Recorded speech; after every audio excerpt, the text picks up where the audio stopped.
اور دوسرا مشہور شعر میر درد دل کے واسطے پیدا کیا انسان کو ورنہ تاب کے لیے کچھ کم نہ تھے ایک دن میں نے پوچھا آپ کیوں یہ دو شعر جو ہے کوٹ کرتے رہتے ہیں؟ کہا کہ یہ پڑھ کر ہی میرے ذہن میں اس وقت یہ خیال آیا تھا کہ ریٹائر ہونے کے بعد میں کوئی سوشل ورک کروں گا. اب دیکھیں ان دو اشعار کی وجہ سے میرے خیال سے 400-500 لڑکیاں جو وہاں سے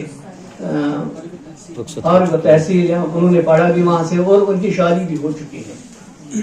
اور اسے کہتے ہیں کہ اگر ہم ادب کو صحیح معنوں میں سماج کا حصہ سمجھے تو ادب ہمیں کیا دیتا ہے، ہماری سوچ پر کیا اثر ڈالتا ہے.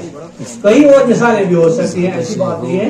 یہ تو میں نے ضمن کہا کہ اس حوالے سے اب دیکھیں ادب میں ترقی پسند تحریک کی بات کرے تو ان کا مینیفیسٹو کیا تھا، سرسید تحریک کا کیا تھا، اصلاحی ادب. اگر وہ نہیں ہوتا میرے خیال سے یہ جو مولانا الطاف حسین حالی مصیبت کا احوال ایک ایک سے کہنا، مصیبت سے ہے یہ مصیبت زیادہ، فرشتے سے بڑھ کر ہے انسان بننا، مگر اس میں لگتی ہے محنت زیادہ. مقصدی ادب ہے، اصلاحی ادب ہے، امن کا پیغام ہے.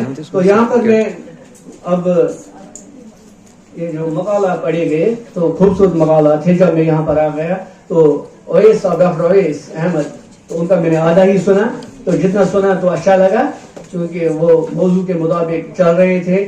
تو پھر شمس الدین ملک صاحب اردو غزل میں پیام محبت، تو نصف مقالہ جو تھا وہ تمہیدی تھا تو اس سے کچھ خاص اثر نہیں پڑا، لیکن اس کے بعد اپنے موضوع پر وہ اچھے طریقے سے آ گئے.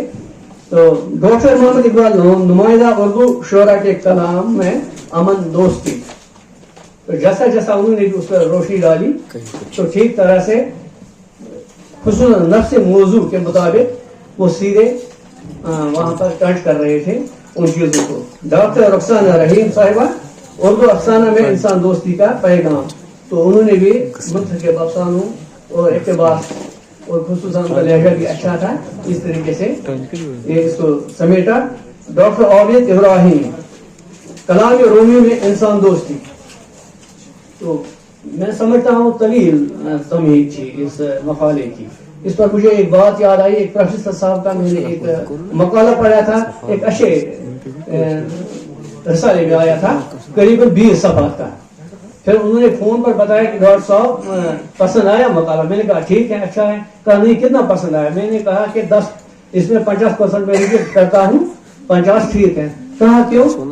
موضوع کچھ اور ہے اور کچھ اور بتا رہے ہیں. پہلے اگر کشمیر کے فطری مناظر پر لکھنا ہوگا تو ڈائریکٹ کیوں نہیں ہم لکھیں گے؟ اس میں تہذیب اور ثقافت کیوں لائیں گے؟ مہمان نوازی کیوں لائیں گے؟ اگر مہمان نوازی پر لکھنا ہے تو ڈائریکٹ کم از کم ان باتوں کا خیال ہمیں رکھنا چاہیے. بالکل بالکل. ہم پہلے ایسا کرتے ہیں کہ وہ بھی کچھ اور ہوتا ہے اور تمہید اتنی اور سننے والے بھی بور ہو جاتے ہیں، پتہ نہیں پڑھنے والے کو بھی کیا پتہ چلتا ہے کہ میں نے کیا لکھا ہے. ایسا ڈائریکٹ کیوں نہیں آئیں گے موضوع پر؟ اس میں کیا ہے؟ تو لیکن اس کے بعد انہوں نے جب اپنے خیالات کا اظہار کیا مولانا رومی کے حوالے سے، کیونکہ یونو میں یا کہیں اور پر بھی جب دیکھتے ہیں ان کا نام احترام عزت و احترام سے لیا جاتا ہے ان کے اشعار کے حوالے سے، تو ٹھیک ہے. اس کے بعد انہوں نے انصاف تو کر ہی دیا اپنے مقالے کے ساتھ. اب میں یہاں پر بس چرن سنگھ بشر کے شعر سے رخصت چاہوں گا. یہ دنیا نفرتوں کے آخری اسٹیج پر ہے، یہ دنیا نفرتوں کے آخری اسٹیج پر ہے، علاج اس کا محبت کے سوا کچھ بھی نہیں. بہت شکریہ، مبارکباد. السلام علیکم.